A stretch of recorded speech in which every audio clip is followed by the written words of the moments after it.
What up？ 大家好，我是唢呐。我上支影片好像让蛮多人来留言问几个很不错的问题，而且好像你们还搞不懂为什么这么多美国人对 Will Smith 有这种的看法。Because a celebrity's personal life is just that, personal, right? It should influence the way we see them in their movies or how they express their art, even if they volunteered that information without us even asking. That shouldn't matter, right? So allow me to explain a little bit further. And for this, I'm going to use an analogy. And I want to explicitly stress that this is an analogy. So, 馆长, please, 不要来打我咯. Let's take 馆长. He's huge. He's like the Hulk of Taiwan. Not only is he very vocal and pro-Taiwanese independence, but he is also the motherfucker who blocked bullets with his muscles, yo. He is a real-life superhero. And I'm willing to bet that at least some of you watching this video right now might consider him your hero as well. Warning, incoming fictional analogy situation equivalent to Will Smith. 馆长，请你不要来打我咯.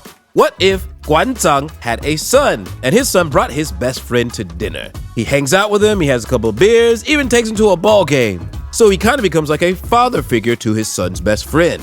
And then at some point, his son's best friend becomes entangled with his wife. Then his wife goes on her talk show, which has over 6 million viewers per episode, and discusses in detail the entanglement. I was in a lot of pain. I just wanted to feel good. And I was really able to do some really deep healing. Really deep healing.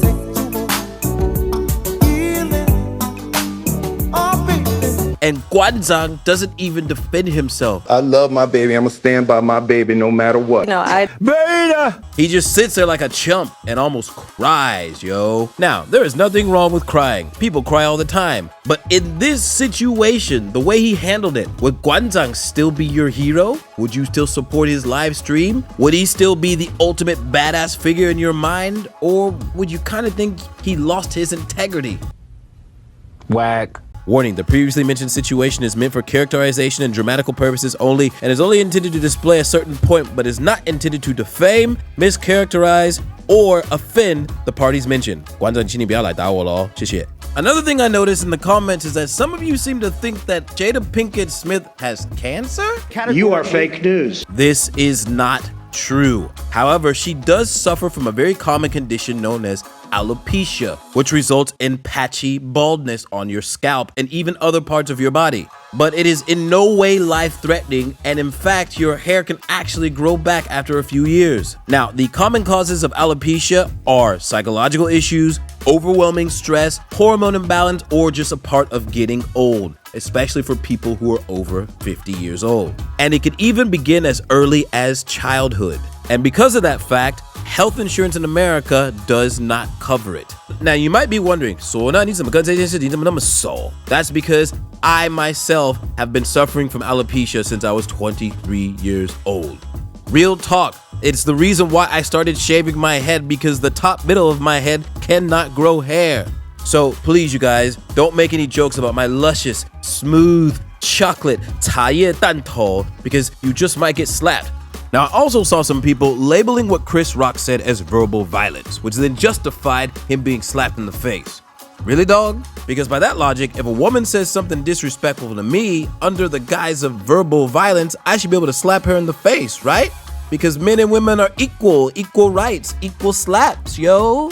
Nah, but real talk, I think verbal violence is a little bit extreme, because stand-up comedy is really a form of verbal performance.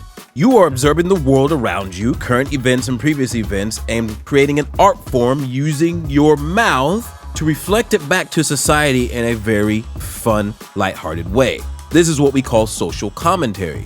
But it's not just done on stage, it's also done on film. Someone has an idea, writes up a script, then gets a couple of actors to stand in front of a camera and act it out, and usually there's an overall message. And sometimes that message may be violent or depressing or shocking, but it's all pre-planned, it's all part of a script. Now, some movies are great and some movies are whack as fuck, but I don't think the whack ones we could claim to be verbal or visual violence, could we?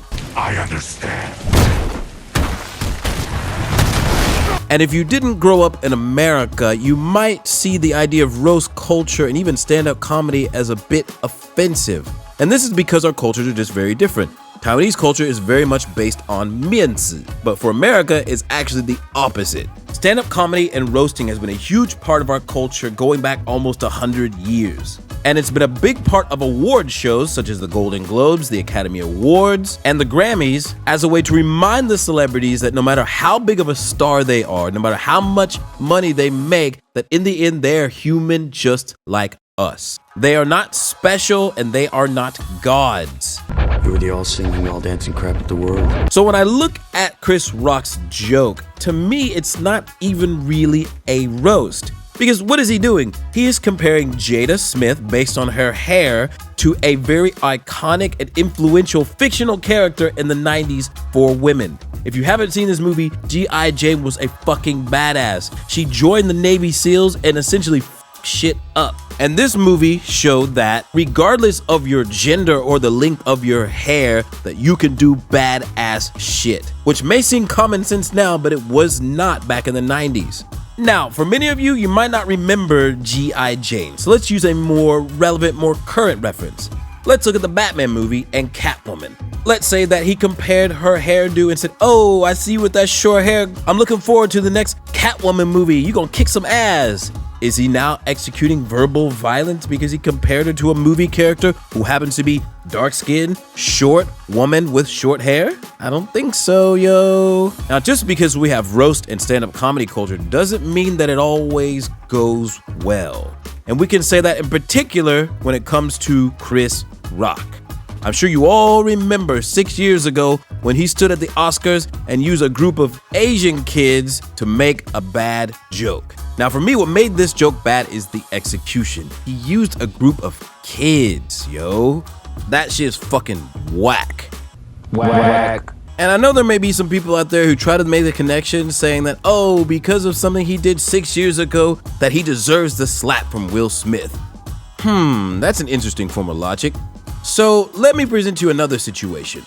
Back in 2011, a European country known by the name of the Ukraine sold aircraft carriers and weapons to China.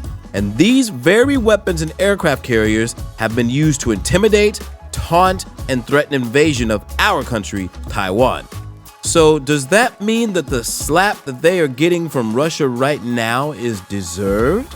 Because that would mean that the $500 million NT dollars in aid that Taiwan provided the Ukraine 会算是一个蛮大的错误，对吧? So I think maybe that type of logical thought process doesn't really work. Now, I want to talk about Will Smith for a second, because whenever he accepted his first Oscar, he kind of touched on the pressures of having to be a celebrity and how they have to take abuse and people talking crazy. In this business, you got to be able to have people disrespecting you, and you got to smile and you got to pretend like that's okay. But that's kind of weird, because just a few years ago, he himself participated in the same stand-up comedy and roast culture. And in fact, the target of his roast was his wife. She's shooting her show, the Red Table Talks. No, you can enjoy it because she's not telling all your business. Sorry, babe. So that kind of makes Will Smith a hypocrite, doesn't it? Or is the rule that I can talk about my wife, but no one else can? And if they do, then in the name of verbal violence, I have the right to use physical violence in public, on stage, in front of an international audience, without any consequence? That shit just don't seem right to me. And he did issue an official apology today on his Instagram, but I think if he really wants to show how sorry and embarrassed and ashamed he is, he would give the award back. Because if he wants to set an example, he should show that mistakes have consequences and you have to take responsibility for your actions. But I want to know what you guys think. What seems right to you? And also, Aoi asks, 如果不是 Will Smith 是馆长打 Chris Rock，Chris Rock 后来会变成什么？ Chris Wu， 因为 Wu 好痛哦。Remember to like, comment, subscribe, and we'll see you next time. Peace!